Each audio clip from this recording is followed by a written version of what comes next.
even if we do 1 crore in sales and we're able to have cash at bank, we're happy. That's a real thing. That is reality, right? So that with this mindset, with this thing, we start focusing on, seri, number one, there's no point in us doing 120, 200, 250 crores in sales and losing money. Absolutely. Right? Because dad will always tell me, in this business, you cannot lose money. So this is unit economics first as becomes exactly. a principle.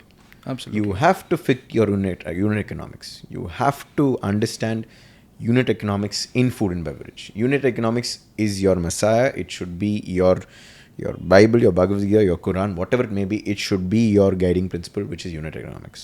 In this business, if you do not, because Alisa, this is one of the few businesses in which you enjoy negative working capital, in the sense that customer modal காசு கொடுத்துட்டு அப்புறம் தான் you have to pay your supplier. Absolutely. Right? When you're in a negative working capital business, efficient cash management is of imperative importance. If you're not able to manage your cash cycles properly, you will not be able to do anything. And your cash cycles are directly proportional and correlated to your unit economics.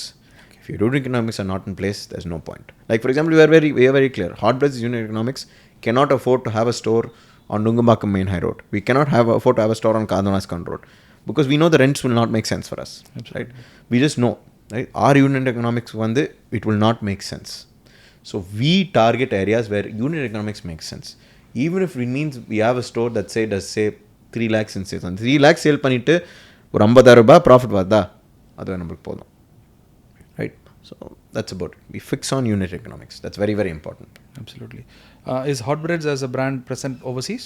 Yes, of course. Okay. It is present overseas. We have my father actually had a vision to take Hotbreads to France. Yeah. Right? And we were one of the first Indian bakeries operating in France. Okay. Right? And of course, there we had to sell it with an Indian twist. Okay. So we sell a chicken tikka croissant, we sell a fish bun, okay, things like that. And yes, Hotbreads is present overseas as well. France is one of our biggest markets there. Okay. And I think that there the learning is much greater, where we understand what's happening in what I'd like to say the mecca of baking, which is absolutely, France and Paris as well. It's like trying to sell ice to the Eskimos, right? Exactly, right? So and when we went there, I think that I don't know whether Dad had thought of it or not, but it's sort of a reverse culture and reverse learning, right? You set up your brand there closer to its where the industry thrives, so that you can learn faster and bring those learnings here. Absolutely. much more quicker. Absolutely. Right? So for example, the croissant we sell in Hotbreads today is a butter croissant. Butter croissant. You don't use any other form of fat. It's not margarine. It's a butter croissant, because we understood soon that in France, if you even call it a croissant, it has to be made with certain amount of butter. It has to be made with certain quality of flour, right? Absolutely. And we said, hey, okay, fine, cool. Let's also make that change. So today we sell it. It's a pure French butter croissant, okay, and we sell it at 60 rupees, right? Still, that's a very fair price. Actually, exactly, and that goes back to the initial saying of Hotbreads, that freshly baked products at an affordable price point, right? We want to be able to give access to everybody. Right? Okay. Tomorrow, doesn't matter who you are, you should be able to taste what a croissant is, and a French butter croissant. Absolutely, so, yeah. Absolutely. But one of my favorite places to dine is actually Writer's Cafe in Taramani. Yes. For one simple reason, besides the food being good, also it's very priced very low. Exactly. Is that the price point across all your outlets, or how does it actually work? As a company, Ali sir, we have a uniform pricing policy. Okay. நாளைக்கு வந்து நம்ம ஏர்போர்ட்ல போட்டா அதே price தான் கொடுப்போம். ஏன்னா we believe that today our brand success is purely dependent on our customers. Okay. I as a customer, I'm going to Hotbreads. Or let's say I'm a customer going to Writer's Cafe. I buy my margherita pizza, which is 130 rupees. Which is never ever heard of in the industry. My plain cheese margherita pizza is 130 rupees. I enjoy it. I love it. I say, wow, it's great. I'm happy.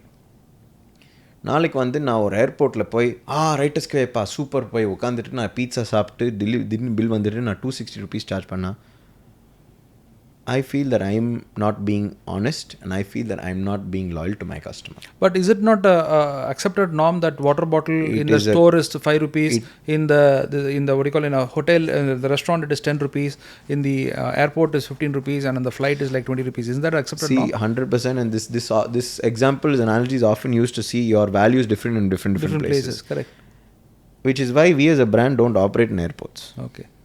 ஏன்னா திருப்பி going back to the fact that unit economics. My unit economics is also shows that one of the things, இந்த rent pay பண்ணிவிட்டு இந்த salary கொடுத்துட்டு அதே க்ராஸாக வந்து $60 விற்க முடியுமா? முடியாதுன்னா ஓகே விட்டுடலாம். This is very important to us, and this is important to us as a company, which means I'm not saying that brands that do it in other airports are wrong. That's their philosophy, that's their policy, and that's great. Honestly speaking, in a vegetarian outlet which is there near the departure terminal of, this one which I don't want to name the brand, I felt robbed because when I had pongal for 270 rupees or 280 rupees. Of course, the portion size is slightly larger than what they're offering here in the regular restaurant, but nonetheless, I felt a kind of a bite. Exactly. In a sense saying that for this is it what we are paying. Should I probably have gone for something else? Exactly. That kind of a thought did creep into me. Exactly. And it kept me, and see, there are brands there who are fine with that. Okay. There are brands, and I'm not saying it's wrong. Okay. That's not saying wrong. Again, going back to our company culture, Hot Breads, Advantage Foods, Writers Cafe, all of it, the company culture is freshly baked produce at affordable price points, right? Okay. So that's about it. So that's why we're very, very clear. And like I said, it all goes back to unit economics. Absolutely. That's about it. What is your word of advice for young entrepreneurs who are trying to get into this business? And what are the things, probably the top 3 things that you should actually learn about before getting into the business? See, I think that first thing people have to understand is restaurants are a sexy business. Okay. Everybody wants to be in a sexy business. Okay. Restaurants are also a flamboyant business. Everybody wants to be in flamboyant business. There's a lot of people think there's a lot of pride that, when customers are sitting in the restaurant, you're walking around and you're a restaurant owner. There's a lot of pride. See, the restaurant industry is one of the hardest industries to be in, right? You have to put in your effort. There may be hours, there may be weeks where you'll have to work 100 hours a week. There may be weeks where you'll have to work 120 hours a week. You should be okay doing that, right? So the first piece of advice I'd like to give people who are looking at coming in the restaurant industry is determination. You have to be determined to succeed in this industry, right? And the determination and the hard work mentality, your hands have to get dirty. This is not the industry for you. Number 2, we spoke about this a lot, unit economics. You need to understand numbers. You need to understand finance. You need to understand. Many people today come with a great cooking skill set, cooking mindset. They may be fantastic chefs, they may be fantastic cooks. But at the end of the day, you need to be able to sell that at a profitable price point. You need to be able to sell it at an affordable price point, depending on where you are, okay? And you need to be able to understand that, okay, fine, this is my cost, this is my profit, and these are my profit drivers, right? There are always cost drivers, there are profit drivers, right? So unit economics, understanding your numbers behind your brand, because each brand will have a different. You run many brands, Ali sir. You run Sahibs. Sahibs' biryani structure, right, will be completely different to any other biryani brand that exists today, right? Because only you know how your costs are. Absolutely. உங்களுக்கு தான் தெரியும் நீங்கள் எவ்வளோ salary கொடுக்குறீங்க, எவ்வளோ rent pay பண்ணுறீங்க, உங்கள் raw material cost என்ன அதுன்னு, okay? Only you will know that. Nobody else know that, right? So it is only you who can determine what your unit economics could be. Many people come and ask me, what should be the ideal profit that a restaurant should earn? There's no answer to this. Yeah. It is individualistic. Okay? So second thing would be unit economics. The third and last piece of advice I'd say is, in the restaurant industry, don't ever envy your competition. Admire your competition. See, many people think that, restaurant, and I say this because நம்ம தொழிலில் நம்ம ரெஜிஸ்ட்ரியில் competition will always be there. Because people have to eat 3 times food. Exactly. People have to eat 3 times food, and where are your barriers to entry? Absolutely. Today, it is very easy for you to set up a restaurant today in India, right? That's why don't envy your competition. Admire competition. Till date, I will ask, for example, we're nearing the month of December. It's a big month for us at Hot Breads. I will constantly tell my guys, once a week, go look at what our competition is doing. Don't think that you're better than them.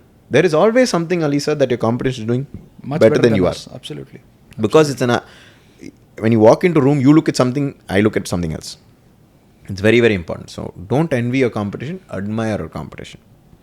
So these are the top 3 things: determination, unit economics, and admire your competition. Because there will be competition. Absolutely. And there's actually so much you can learn and probably even collaborate also for all. Exactly. Absolutely. And how do you see the bakery and cafe business actually progressing further? Because I see now every third or fourth outlet has actually become a cafe. People want to chill, have a good kind of a coffee. I never knew that so much different origins are there in the coffee. Correct. So the coffee business seems to be booming. Even though we are South Indians, we are known for coffee. I think coffee is more appealing towards the white collar, and the blue collar are more having affinity towards tea. Is that a right understanding of how actually possibly work? I am not completely sure, but what I do understand is that India has largely been a tea consuming population. Okay, tea consuming right? population. Tea forms different. It may be masala tea, chai, whatever it may be. Okay. But that is slightly changing, and coffee consumption is on the rise. And it's been done by great brands. There are a lot of brands in India doing, for example, Bangalore, there's Araku, Mumbai, there's Subco. These are brands that are really doing well at educating a customer on what, oh my God, there's so much coffee here. Right? And why is there so much of hate for Starbucks, since you're naming some of the brands? Why they're saying they're selling, many people I see across platforms saying that they're selling substandard coffee for very expensive rates. Whereas we have a lot of homegrown brands and also neoclassic brands that are coming up right now are selling much more better coffee at a better pricing. Ali sir, as I think that the fourth point that I'll add to the 3 learning points is you have to be okay with hate in this industry. You have to be okay with it. Today the customer will come to Hot Bread and say, "Enappa, 50 rupees charge பண்றீங்க ஒரு breadக்கு." Okay. You have to be okay with hate. Okay. Like for example, I said Hot Bread's unit economics வந்து கார்டனாஸ் கவுண்டர்ல போட முடியாது. Starbucks கார்டனாஸ் கவுண்டர்ல இருக்குது. கண்டிப்பா. And do you think that outlet is actually cash profitable? Sorry? Do you think that unit is actually cash profit? I am fairly sure that Starbucks will run profitable enterprises because they have their systems in place, they have their policies in place, they have their numbers in place. It will definitely be a profitable unit. Why? Because at the end of the day, I think that Starbucks as a company, right, they run more than 10,000, I don't know, maybe even 15,000 units across the world, operating in so many different formats and in so many different locations. They'll have the unit economics right. And at the end of the day, there will always be a customer who's okay going and paying the price Starbucks charges for a cup of coffee, right? In India, right? They will always be okay with it, okay? I think that, honestly speaking, the coffee culture in India is rapidly growing. There are a lot of brands positioned well to really take advantage of that. And I think that as far as bakery is concerned, people that used to have rotis in the mornings are now looking at having bread in the morning. Yeah. And the people that were having bread in the morning are looking at having different types of bread in the morning. Your sourdough bread. We have a lot of inquiries now for sourdough. Next month, Hot Breads is launching the first sourdough. Wow. And this is the first time Hot Breads is doing sourdough. And this came because a customer walked into a store and said, தம்பி நான் முன்னாடி ஒரு 2-3 நாள் முன்னாடி ஒரு கடைக்கு போனேன், கொஞ்சம் இனிப்பாக ஒரு பிரெட் இருந்துச்சு, அந்த பிரெட் இருக்குதா உங்களுக்கு? Okay. And then we said, okay, wow, customers want, so we'll try it. And I think that, something that, is it a Korean bun or what is he referring to? I have no idea. You have no idea. Right? So some sweet bread. Some sweet bread, right? Okay. And we said we already have sweet bread. He said, "Illa, konja saro induchu." Then we understood, okay, fine. He's talking about sourdough bread, right? And I think that being in the F&B industry, you have to be okay with innovation. Yep. Okay. Yep. And you have to be okay with failure. Okay. Right? We in a year, Ali sir, between Hot Breads and Writers Cafe, we will probably trial out 50 or 60 different types of products. அந்த 50-60 ப்ராடக்ட்ல வந்து நான் வந்து approve பண்ணுறது 10 product தான் இருக்கும். Okay. அந்த 10 product நான் approve பண்ணுறது வந்து கடைசியாக வந்து what makes is recurring item through the menu will probably be 2 or 3. So 2 or 3 over 50 or 60, right? 2 or 3 over 50 or 60. That's less than a 10% success rate. You have to be okay with that. And unless you give the variety, because right now you're open to listening to your customer say that he wants a sourdough bread. Exactly. Which is not necessarily probably in the menu matrix of hot breads. Exactly. But you have to listen to what the dietary preferences are changing, and you have to look to cater to the same. And that's where evolution comes into play, right? The brand has to evolve over the couple of years. The brand, and you have to evolve with the brand. Okay. Because if you don't evolve, your customers are going to go in one direction, your brand is going to go in another direction. Right? So that's where evolution comes into play. Absolutely. Tarun, what I'm realizing as we're speaking is that I think this podcast is going to be very, very long. So probably we'll have it as probably 4 episodes or whatever. Sure. And I think this particular subject will keep going indefinitely. For want of time, because I'm sure that you have another appointment and we have some food that is we have to have in between. I will just come to one question for us to do so. Now, this is an opportunity for you to ask me any kind of question regarding what I do or whatever you know about me, and I'm candidly will try to answer to the best of my capability. This is just to keep myself sharp, or rather, try to see what is the perception and measure what we're doing. Are we is it in the right track? 100%. So fire away, please. 100%. One question I've always wanted to understand from Ali sir is, India is a hard place to do business in. Yeah. Right? It's not easy. Right? In India, right? And why I say hard place to do business in is because there are so many each industry has its own natural challenges, right? And why I say India is a hard place to do business in is because you need to be able to work hard, right? You need to be able to work hard. And although there's opportunity, you should be ready to face the reality some opportunities have. In India, you have the F&B industry, which is a hard industry. Ulagatlave F&B it's a hard industry. In that hard industry, you are operating in India in F&B. In F&B, you've chosen one of the hardest products to work with, biryani. In India, I think per second or something, Zomato realized per minute some X amount of biryanis are being sold across this thing. And why I say it's the hardest because, see, I know I work in bakery. I know that, okay, more than $500, you're not going to find a croissant in India, right? Even if you find a croissant in India for $500, please don't buy it. Okay? Only gold they should put inside. But you operate in a particular product with a price spectrum right from 70 rupees all the way up until probably around 5,000 rupees. Why? What drove you to actually operate in that particular industry? You could have chosen any other industry. You could have chosen to be bakery. I still admire you. You are a competition in some aspects. But you could have chosen to scale in that aspect. Why did you choose to scale in biryani? Well, first and foremost, it is more of the love for the product. What my father had during his time, where he enjoyed feeding it across to a lot of people, and eventually that became a habit. Either Ramadan or Eid, we always used to give food. So that is one affinity towards. The quantum of research, we've done it to stabilize as a product for other B2B companies and other, quick service restaurants. That was the foundation for our research. But as we kept progressing, we also understood the price spectrum, because us as a manufacturer, when you talk about our convenience food business, when we make food and we give it, the guy has to buy it from us, then he has to store it, and then he has to rethermalize and give. And for that, he has to factor in his part of the margin. So therefore, the food coming into that particular spectrum, we realize that actually it is not necessarily viable unless you're going to have a positioning of premiumness into that particular product. So all this realization is actually in hindsight, and I think it's only by grace of God that actually it happened.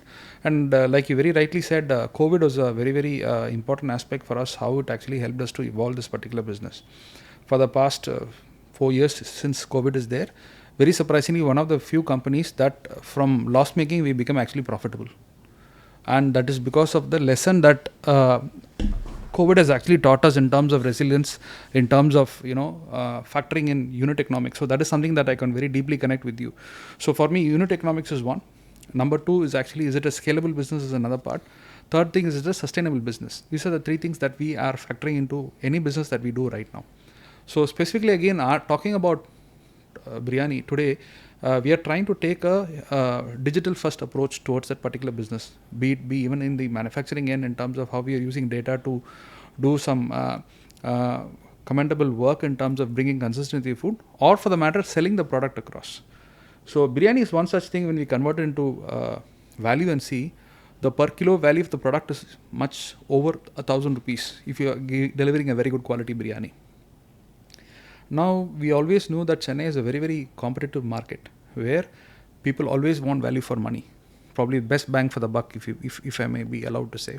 So that being said, we realized that there's a very huge market available per se for people who want to experience a particular way of that particular biryani. Specifically, I'm talking about how we experience in weddings and marriages and get together, where that biryani is actually served piping hot to you, and you really relish the freshness of the product, and you really enjoy it with eating with your family and friends. So the same kind of a concept is what we are trying to do, where we don't do individual portions, we do only family size portions coming across to you.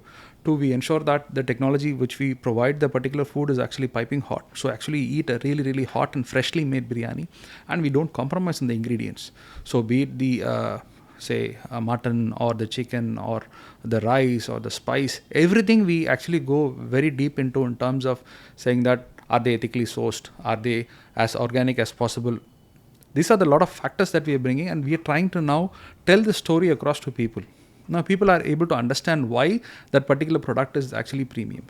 And biryani is because as much as the customers love our biryani, we also love our biryani. So I think when matters of the heart come together, I think it's much easier to for us to do a lot of headway or make a lot of progress. So I think that has been one of the reasons. I'm not sure if actually I've answered your question very specifically. You have. But that is the reason that today we're able to scale it across to Chennai, Bangalore. Now we're working very aggressively on Hyderabad, and of course Dubai is a recent launch for us. So we are being approached by some of the biggest industry giants to collaborate and work, but not necessarily our philosophies and ideology match hand in hand. So we had to excuse ourselves, saying that we are not prepared yet, we'll get back to you when we are better ready. So the path is there, and I think like you very rightly said in one of your points, there is never be envious of your customer, right? There is biryani available for 70 bucks, and probably there's biryani available for 3,000, 4,000 rupees, a single portion is what I'm talking about. So there is so much of spectrum available. What you are delivering across to the customer makes a lot of difference. There is place for every one of us under the sun. So this is the philosophy and this is the ideology in terms of what we believe that the business, particularly in the format in which we are operating, we don't work with aggregators, as you very rightly know, because there's a huge chunk of money goes into that. So the same money we are putting in terms of the packaging, in terms of the experience, in terms of delivering a better product. And there's something that we need to learn more is to listen to our customers more, because right now, by the sheer volume in terms of which we are delivering, there are small gaps that we need to fill. So we're not picture perfect yet. It is an evolution and it's a long-driven process. But we are listening, and there is a review every day in terms of the feedback that is coming, and we are trying to improve. So it's more of an experiential and what you're actually offering that is actually we are trying to achieve across all these things. So thank you so much for the question. Really appreciate it. Is there anything else you want to add to the question? No, I think that's great. I think that you've mastered the art of profiting from passion. Right. Absolutely. So I think that's a great way to do it. So great. Funny you should say that. Actually, the thing is that only when I removed passion and I turned it more objective, I was able to actually get profitability. Because many a times for many people, passion actually blinds a judgment. Correct. And gives them a lot of challenge when they're actually doing the particular business. So that being said, Tarun, thank you so much for it. Of all the podcasts, I think you can cut it off later on. Of all the podcasts that you've done, I think this is the most value-added podcast that I have personally experienced. Super. I'm very elated and I'm very pleasantly surprised. A young dialogue எல்லாருக்கும் கொடுக்கறாரா? இல்ல யாரு கொடுக்கறதில்ல. It's on camera, man. And I think there is so much to learn and so much to give, and I would want to invite you much more for a more knowledge sharing session. I don't know if you are open to it, but nonetheless, no problem. I think this is a set. So gentlemen, that is Tarun Mahadevan from Advantage Food. Wonderful conversation, heartfelt and very candid, and we have learnt a lot. I have learnt a lot, and I'm sure you guys would have learnt a lot. So that's pretty much about it.